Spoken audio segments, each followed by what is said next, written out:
Guess who has entered into the Quest 2 accessories market? Razer.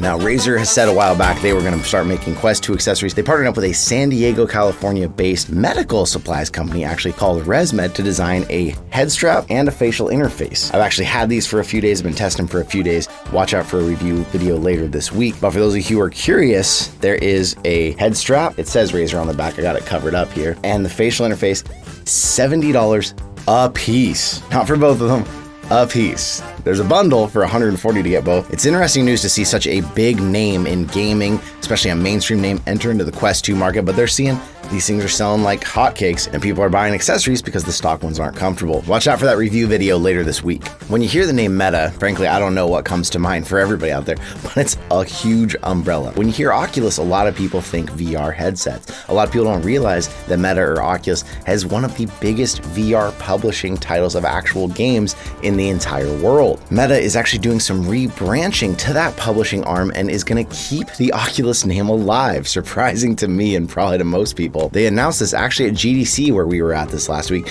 They're going to name this publishing arm Oculus Publishing. When we think about what Oculus has published, they've published some first-party titles. They've also went out of their way to buy a ton of the publishers out there, including Beat Games, which made Beat Saber, Ready at Dawn, which was Lone Echo, Echo VR, Big Box VR for Pop One, and most recently, as we've covered in the news a lot, Within, which is the owner of Supernatural. They've also helped other companies with publishing, companies that made games like Among Us VR, The Walking Dead Saints and Sinners, Blade and Sorcery. This goes from all kinds of things to helping them optimize their titles, giving them more funding to help them get the game out on their platform, and of course things like exclusivity deals when they happen, which we don't like.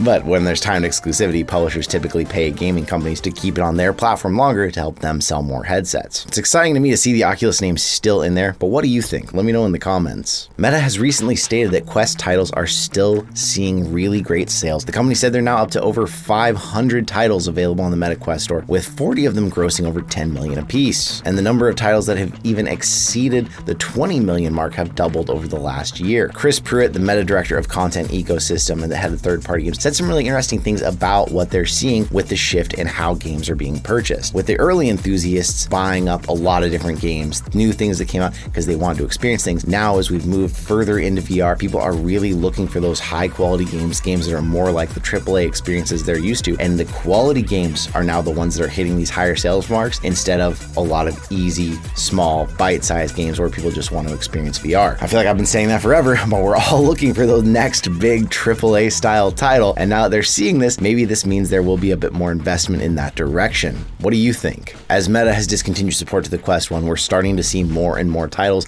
that are coming out either Quest 2 exclusive or now even dropping support for Quest 1 when they used to support it altogether. Zenith, the VR MMO, is now one of the most recent ones being added to this list. They've said that currently maintaining support for Quest 1 is impacting the quality and stability for the Quest 2. And interestingly, around 98% of their Quest users have Quest 2 headsets. They said to serve, obviously, the overwhelming majority of their users, the best thing to do is drop support for the Quest 1. And they're also dropping support for the PlayStation VR 1 as well. PSVR 1 being more to do with the Move controllers being too much of a problem to continue to deal with and not the power of the console or the headset. This means that people who own an original Quest and have been using it for Zenith now have to make that tough choice. Do they get a Quest 2? Do they hold out for Quest 3? They will be able to use it through September 15th of 2023. And there has been a lot of speculation that the Quest 3 is going to launch sometime after that, October, November, somewhere in there. So it might be close enough if you can live without Zenith for a month or two. If you've been playing on Quest 1 this whole time, might be able to make that jump to Quest 3. If you've been wishing there was more games that use real world locomotion, your actual legs walking around a space, well, one of the ones from early PCVR is coming to Quest 2. Eye of the Temple is a room scale VR platformer where you use your physical play space, and initially it said it only needed a minimum player of 2 meters by 2 meters for people on PCVR with the cable. It's pretty small, but now this will be launching on Quest 2. They said a lot of the game's visuals, the lighting, the water effects, they all had to be re-implemented from scratch to keep that same aesthetic with the lower powered hardware. They even had to go out of their way to create their own manual occlusion system for this, for the game's expansive world as you continue to move through it. Now, we don't know a lot. This was a sudden surprise announcement. They said it's coming to Quest 2 and Quest Pro, and it will be coming soon. Of course, the PCVR version has been available, but if you have a wireless headset, I feel like that is the way to play the this game, and I cannot wait for this to come out myself. With all that going on in the VR world, what's going on for you out there? Is there a game you're excited that's coming up? Is there another headset launch that you're excited?